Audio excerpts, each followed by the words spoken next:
রান্নার মোটামুটি সব রেডি হয়ে গেছে। তারপর গ্যাসটা জ্বালিয়ে নিই।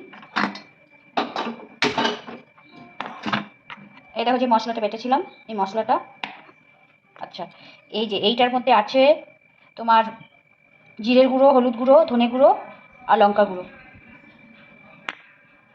এই যে টমেটো, চিনি আর নুন। চলো এবার তোমাদেরকে রান্নাটা দেখাই। এই যে পটলগুলোকে সব দিয়ে দিলাম, দিয়ে ভেজে নেবো ভালো করে। মশলা করে রেখেছি, এটাকে ভেজেছি।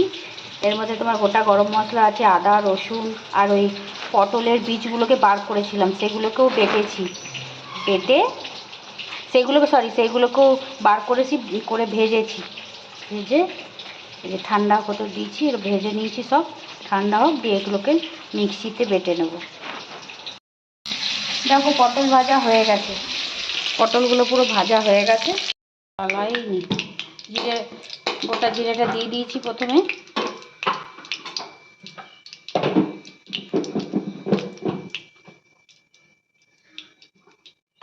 তারপরে এই যে টমেটোটা দেবো, টমেটোটা দিয়ে ভাজবো একটু।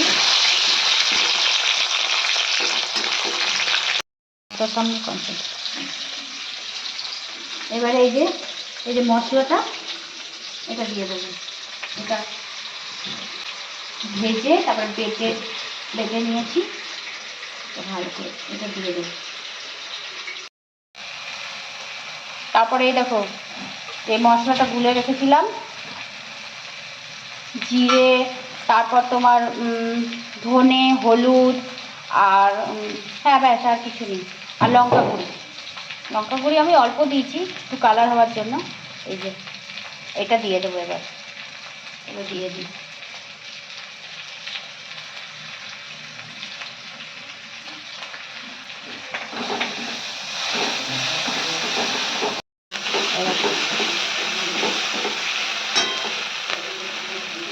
এবার এই যে নুন দিয়ে দেবো, চিনি দিয়ে দেবো, দিয়ে ভালো করে কষাবো জিনিসটাকে। যত ভালো করে কষাবে তত ভালো স্বাদ আসবে। তোমরা চাইলে এটার মধ্যে দই দিতে পারো, আমি দই দেবো না, কারণ আমার দইটা ভালো লাগে না তাই। চলো এবারে পটলটা দিয়ে দিই। পটলটা দিয়ে দিলাম।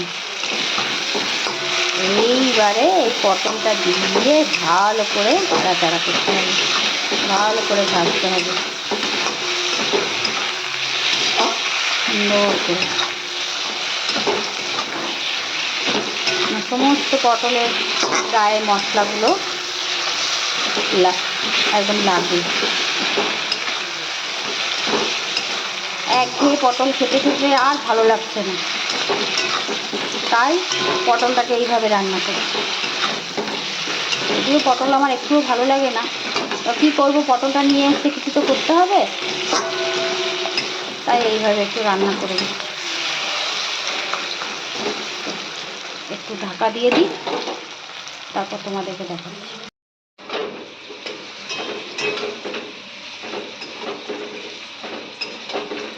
হয়ে গেছে, এবার বন্ধুদেরকে দেখাও রংটা কেমন এসেছে। এবার এই যে এই ভাজা গরম মশলাটা, এটা আমি নিজেই ঘরে বানিয়েছি। তোমরা যদি জানতে চাও আমি তোমাদেরকে একদিন দেখিয়ে দেবো। এটা দিয়ে দেবো লাস্টে।